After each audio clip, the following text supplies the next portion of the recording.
Assalamualaikum warahmatullahi wabarakatuh. Selamat sore teman-teman semuanya. Pada pertemuan kali ini kita akan mempelajari materi tentang ruang lingkup tata kelola perusahaan serta prinsip-prinsip yang mendasarinya. Baik, sebelum masuk materi, perkenalkan kelompok kami terdiri dari 4 orang, yaitu ada Juliana Elizabeth dengan NPM 1910104005, kemudian ada Putri Ayu Wulandari dengan NPM 1910104009, kemudian ada Trieni Suciani dengan NPM 1910104012, dan yang terakhir ada saya sendiri, Adinda Putri Azhara dengan NPM 1910104023. Teori tentang perusahaan. Perusahaan atau entitas bisnis memiliki banyak makna dalam literatur ilmu ekonomi. Oleh karena itu juga, terdapat banyak konsep mengenai GCG dari dalam literatur. Namun demikian, dikarenakan fokus GCG adalah corporation atau perusahaan, maka diperlukan pemahaman yang tepat mengenai arti perusahaan. Good Corporate Governance. GCG adalah prinsip yang mengarahkan dan mengendalikan perusahaan agar mencapai keseimbangan antara kekuatan serta kewenangan perusahaan dalam memberikan pertanggungjawaban kepada shareholder khusus dan stakeholder pada umumnya. GCG ini yang dimaksudkan agar tata kelola perusahaan baik sehingga dapat meminimalisir praktik-praktik kecurangan. Penerapan corporate governance ini ditujukan untuk meminimalisir manajemen yang dianggap tidak efektif dan tidak efisien sehingga berpotensi merugikan pihak lainnya. Teori tentang perusahaan. Yang pertama ada Neoclassical Economic Theory, memandang perusahaan sebagai suatu kotak hitam. Menurut Jensen dan Mackling di tahun 1976 serta Hart di tahun 1995, perusahaan beroperasi untuk memenuhi suatu kondisi di mana rencana produksi bervariasi sesuai dengan input dan harga outputnya. Kemudian poin kedua ada the transaction cost economic or contracting theory, yang beranggapan bahwa suatu perusahaan ada untuk meminimalkan biaya transaksi di pasar. Hal tersebut dikutip oleh Coase di tahun 1937. Kemudian ada teori keagenan atau agensi teori. Berdasarkan teori keagenan ini, menurut Jensen dan Mackling di tahun 1976, perusahaan adalah suatu legal fiction yang berperan penting dalam proses mengarahkan tujuan-tujuan individu yang berbeda ke keseimbangan dalam kerangka hubungan kontraktual. Kemudian ada teori ketidaklengkapan kontrak atau incomplete contracting theory. Menurut contracting theory, perusahaan-perusahaan adalah suatu nexus of kontrak yang dinegosiasikan di antara pihak-pihak yang berkepentingan. Kemudian poin ketiga ada komitarian teori. Menurut komitarian teori, perusahaan adalah entitas hukum dengan implikasi sosial, politis, historis, dan ekonomis. Hal tersebut dikutip dari Bradley et al. 2000. Hal-hal tersebut berarti bahwa perusahaan adalah entitas yang memiliki kemampuan untuk melakukan aktivitas yang baik dan buruk. Selanjutnya mengenai teori GCG. Yang pertama ada stewardship theory. Stewardship theory memandang manajemen dapat dipercaya untuk bertindak dengan sebaik-baiknya bagi kepentingan publik maupun stakeholder. Yang kedua ada agensi teori.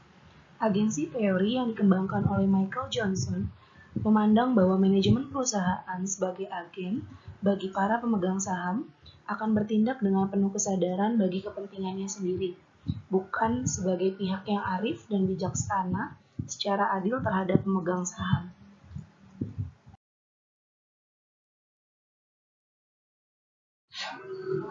Selanjutnya mengenai prinsip Good Corporate Governance atau bisa disingkat dengan GCG.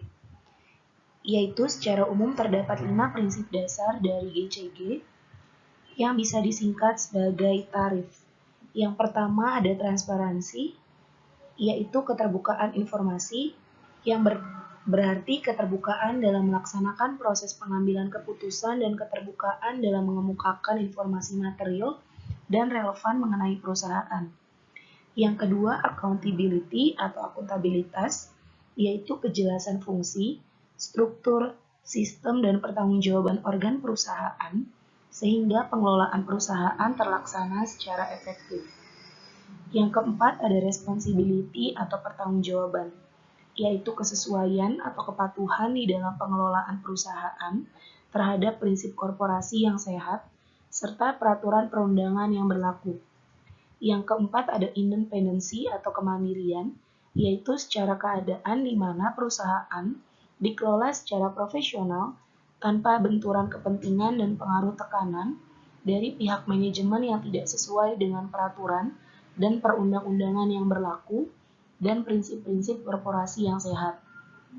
Yang kelima, yaitu fairness atau kesetaraan dan kewajaran, yaitu perlakuan yang adil dan setara di dalam memenuhi hak-hak stakeholder yang timbul berdasarkan perjanjian serta peraturan perundangan yang berlaku. Esensi dari corporate governance adalah peningkatan kinerja perusahaan melalui supervisi atau pemantauan kinerja manajemen dan adanya akuntabilitas manajemen terhadap pemangku kepentingan lainnya, berdasarkan kerangka aturan dan peraturan yang berlaku. Penomoran prinsip mulai dari transparansi sampai dengan fairness ini bukan menggambarkan derajat kepentingan dalam penerapan praktik GCG. Selanjutnya mengenai konsep GCG. Yang pertama ada wadah, di mana terdiri dari organisasi yang terdiri dari perusahaan, sosial, dan pemerintah. Yang kedua ada model, yaitu suatu sistem, proses, dan seperangkat peraturan termasuk prinsip-prinsip, serta nilai-nilai yang melandasi praktik bisnis yang sehat. Yang ketiga ada tujuan dari GCG, yaitu yang pertama meningkatkan kerja organisasi, yang kedua menciptakan nilai tambahan bagi semua pihak berkepentingan, yang ketiga mencegah dan mengurangi manipulasi, serta kesalahan yang signifikan dalam pengelolaan organisasi, dan yang keempat meningkatkan upaya agar pihak-pihak berkepentingan tidak dirugikan. Selanjutnya ada mengenai mekanisme GCG, di mana mengatur dan mempertegas kembali hubungan peran, wewenang, dan tanggung jawab.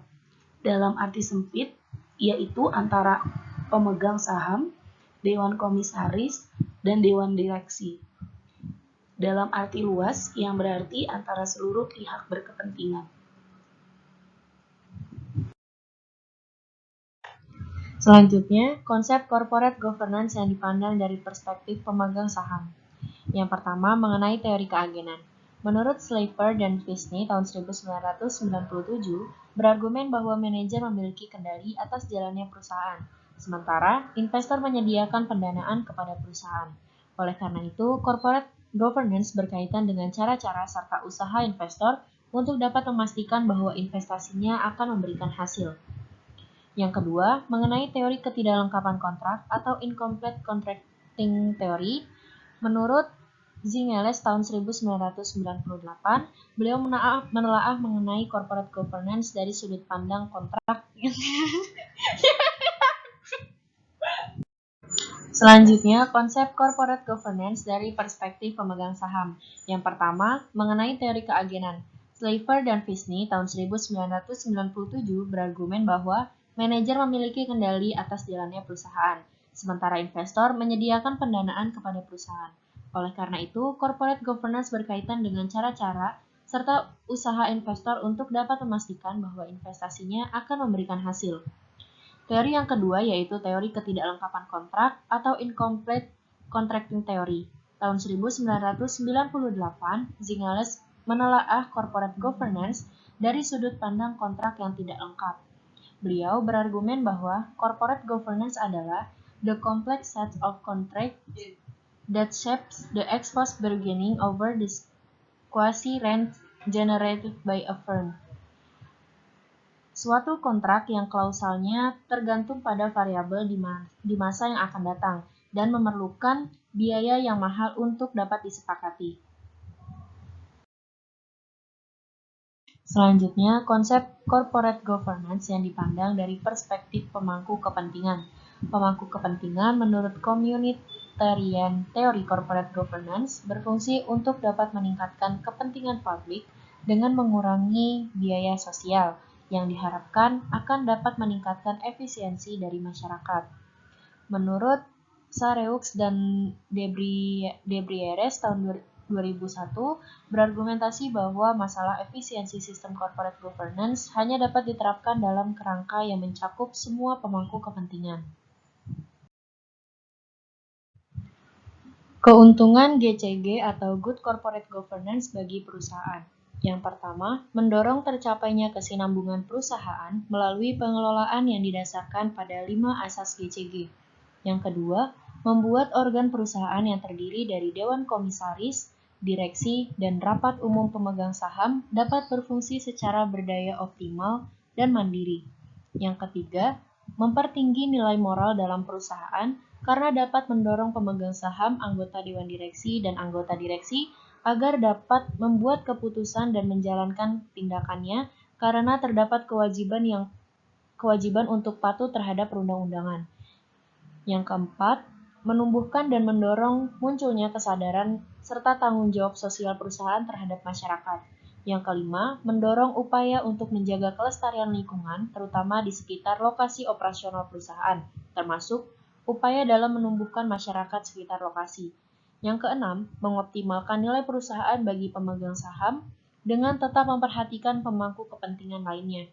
Dan yang terakhir, meningkatkan daya saing perusahaan secara nasional maupun internasional sehingga dapat meningkatkan kepercayaan pasar yang dapat meningkatkan kesempatan masuknya arus investasi.